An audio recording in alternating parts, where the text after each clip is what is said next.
TCS boardroom.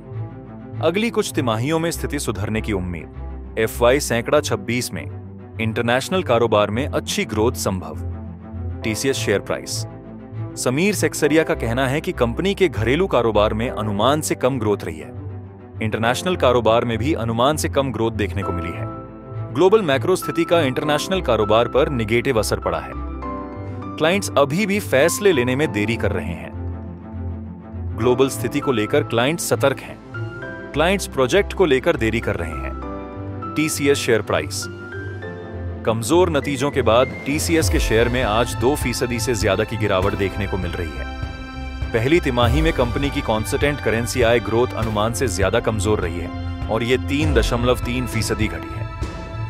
वित्त वर्ष 2026 की पहली तिमाही में कंपनी की मुनाफा सालाना आधार पर 6% बढ़कर 12,760 करोड़ रुपए पर रहा है, जबकि पिछले साल इसी तिमाही में यह 12,40,000 करोड़ रुपए रहा था।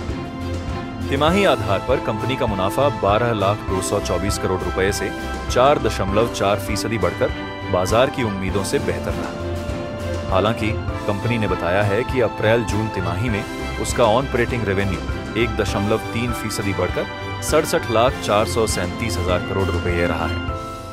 इन नतीजों पर कंपनी के सीएफओ समीर सेक्सरिया और CHRO मिलिंद लक्कड़ ने एक खास बातचीत की।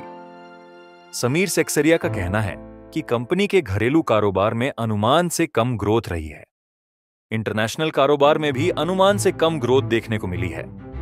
ग्लोबल मैक्रो स्थिति का इंटरनेशनल कारोबार पर निगेटिव असर पड़ा है। क्लाइंट्स अभी भी फैसले लेने में देरी कर रहे हैं। ग्लोबल स्थिति को लेकर क्लाइंट्स सतर्क हैं। क्लाइंट्स प्रोजेक्ट को लेकर देरी कर रहे हैं। अगली कुछ तिमाहियों में स्थिति सुधरने की उम्मीद है। एफवाई 23 में इंटरनेशनल कारोबार में अच्छी ग्रोथ संभव है। समीर ने आगे कहा कि इस पूरे साल कंज्यूमर बिजनेस सेगमेंट पर दबाव संभव है। ग्लोबल स्तर पर कंज्यूमर सेंटिमेंट खराब है। कंज्यूमर बिजनेस में ट्रैवल और एयरलाइन भी शामिल है। कम्युनिकेशंस और मीडिया सेगमेंट पर असर रहा है। टैरिफ की वजह से ऑटो इंडस्ट्री काफी सतर्क दिख रही है। मैन्युफैक्चरिंग, ERU और टेक में अच्छी ग्रोथ रही है। BFSI और हेल्थ केयर में आगे सुधार की उम्मीद है।